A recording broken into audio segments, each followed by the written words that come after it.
Então, amores, dando continuidade, nós vamos ter o seguinte.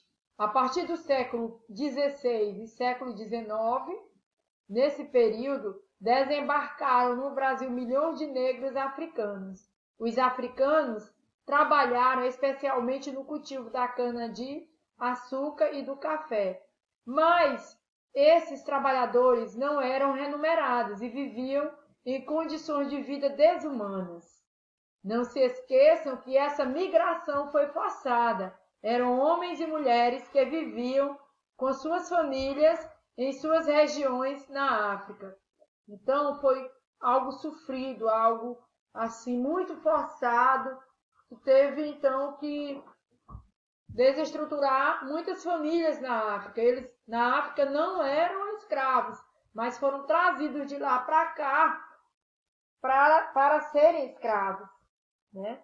Mas antes eles tinham uma vida, já uma estrutura familiar formada. Daí nós podemos perceber o quanto foi sofrido a formação, né, do nosso povo brasileiro inicialmente. Então aqui nós podemos perceber através do mapa, né, da África para o Brasil. Então vocês podem estar olhando, observando como isso se deu, né, até que os negros chegassem ao nosso país. Então, nós podemos ver aqui o seguinte, né, que vamos então observar os bantos aqui, estendem-se desde os Camarões até a África do Sul e ao Oceano Índico. Então, originários do noroeste do continente africano, onde atualmente são os países da Nigéria, Mali, Mauritânia e Camarões. Os povos bantus eram agricultores, conheciam a metalúrgica e viviam em aldeias comandadas por um chefe, o Manicongo. Devido ao tráfico negreiro, esses povos foram obrigados a cruzarem o Oceano Atlântico e desembarcarem no Brasil para exercer um trabalho compulsório em um dos períodos mais catastróficos de nossa história, que foi justamente a escravidão. Então, mistura de raças. Vamos ver, então, essa questão a partir de agora. Foi mais intensa na época da mineração aurífera. A mineração criou uma rede de intercâmbio comercial, proporcionando riqueza para algumas cidades. Surgiu, nesta época, a arte de Aleijadinho, né? Gonzaga e Cláudio Manuel da Costa, com o esgotamento das jazidas auríferas, houve a diáspora por todo o país. Então, iniciou uma série de outras atividades, que também foi a questão da pecuária no sertão, algodão do Maranhão e o café, que reintroduziu o Brasil no mercado externo. Então, por conta, né, dessa questão do esgotamento, né, das jazidas de ouro, no caso a mineração, eles dizem, né, das jazidas auríferas, por conta disso surgiram então outras atividades econômicas, que foi a pecuária no sertão, algodão no Maranhão e café, que tudo isso, né, gerou então a reintrodução do Brasil no mercado externo.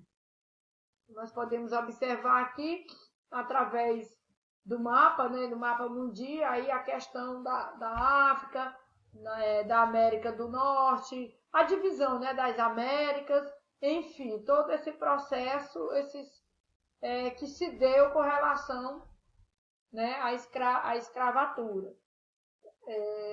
Nós podemos, então, analisar isso aqui depois, tá?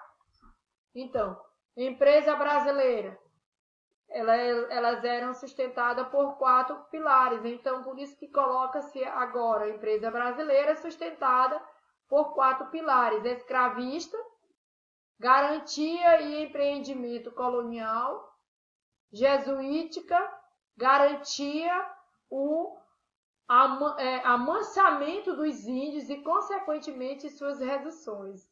Banqueiros, portuários, intermediários, comerciais e produtos de gênero e de substância. Sustentavam os outros e incorporavam os mestiços nessa labuta.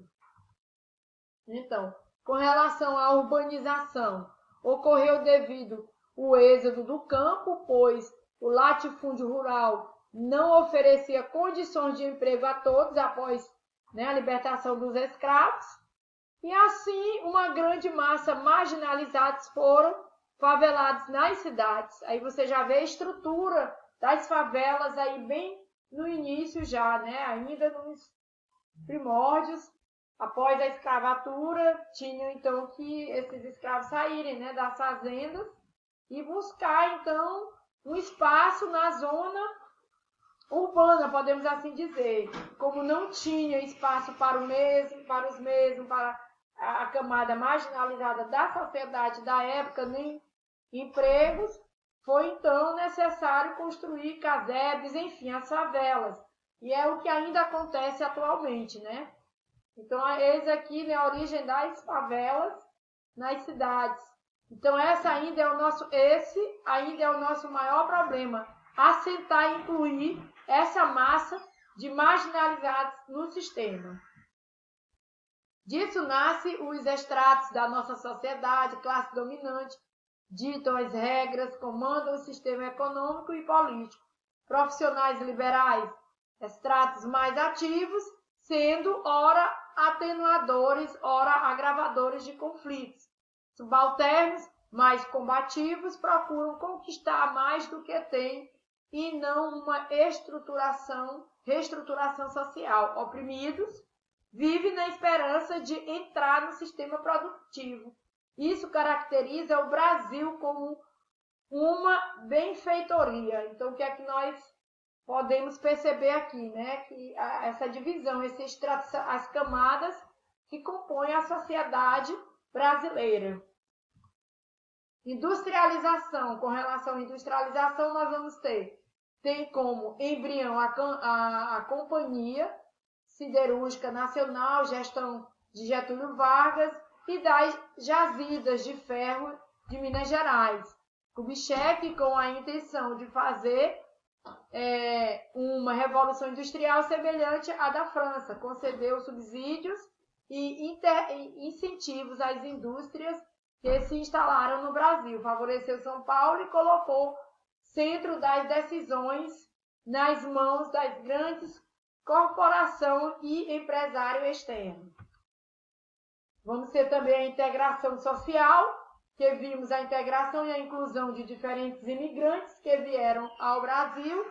Entretanto, isso depende da permeabilidade das barreiras socio-raciais vigentes. O negro, depois da abolição, não tinha mais terra. Assim, marginalizaram-se nas cidades, construindo, então, as favelas, algo já comentado, e aqui consolidado. Sua integração na sociedade se deu mais culturalmente, pois economicamente continuava servindo como mão de obra barata. Vale lembrar que são motivados politicamente pela questão social e não racial. O Brasil criou, nasceu nos engenhos nordestinos, sistema baseado no latifúndio, na monocultura e no trabalho escravo, representado pelos negros e mulatos. O Brasil caboclo nasceu na mistura de índio com outros mestiços na região norte e do sul. E o Brasil sertanejo surgiu como dependente da açucareira, pela pastagem do gado introduzida no Brasil pelos portugueses e trazidos de Cabo Verde, que abrigavam certo contingente de mão de obra, o vaqueiro. A população excedente se dedicava à atividade extrativista. O sertanejo do interior se dedicava ao garimpo. Brasil caipira são os homens que dirigiam as bandeiras e adentravam o interior do Brasil. E a população paulista, mamelucos. Cada um possuía uma indiada cativa para o cultivo de mandioca, feijão, milho, tubérculos. O Brasil sulista, decorrente da expansão paulista que atingiu a região sul e somou-se a outras influências para gerar os sulinos.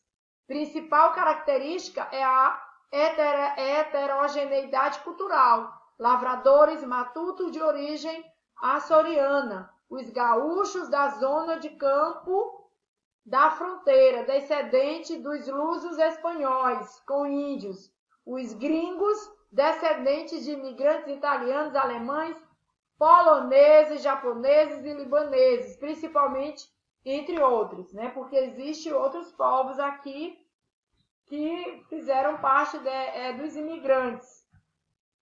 Darcy Ribeiro, todos nós brasileiros, diz o seguinte, né, Darcy Ribeiro, todos nós brasileiros somos carne da carne, daqueles negros e índios supliciados, na verdade. Todos nós brasileiros somos por igual a mão possessa que os suplicou. A doçura mais terna e a crueldade mais atroz aqui se conjugaram para fazer de nós sentida e sofrida que somos e a gente insensível e brutal que também somos. Como descendente de escravos e de senhores de escravos, seremos sempre servos da maldade destilada e instalada em nós, tanto pelo sentimento da dor intencionalmente produzida para doer mais, quanto pelo exercício da brutalidade sobre os homens, sobre mulheres, sobre crianças convertidas em pasto de nossa fúria. A mais terrível de nossas heranças é esta, de levar sempre conosco a cicatriz de tortura impressa na alma e pronta a explodir na brutalidade racista e classista. Isso, né, segundo a visão de Darcy Ribeiro, 1995, página 120. Darcy Ribeiro, em sua obra O Povo Brasileiro, estabelece 5 Brasis distintos: Brasil sertanejo, Brasil crioulo, Brasil caboclo, Brasil caipira, o Brasil sulino. Tendo em vista essa diversidade de raças, culturais e etnias, o resultado só poderia ser uma miscigenação. Por esse motivo, encontramos inúmeras manifestações culturais, costumes, pratos típicos, entre outros aspectos. O território significa os limites que delimitam ou separam um território do outro, formando várias fronteiras em todo o mundo. Essas delimitam o mundo em mais de 190 países. Os territórios são concebidos através de acordo ou conflitos. Esses são estabelecidos de acordo com os interesses socioeconômicos e cultural. Os seres humanos constroem a geografia, desenvolvem formas de relacionamento entre si e também com outros grupos de pessoas do mundo, constroem uma identidade coletiva que as faz uma nação. Em geral, uma nação ocupa um espaço cercado, demarcado, um território, um espaço é chamado país. Estado se define como divisão interna do país, ou seja, os estados que compõem a federação, Goiás e Rio de Janeiro. No entanto, alguns países usam outras expressões, como podemos perceber, né, repúblicas, províncias e etc., para designar divisões internas dos países.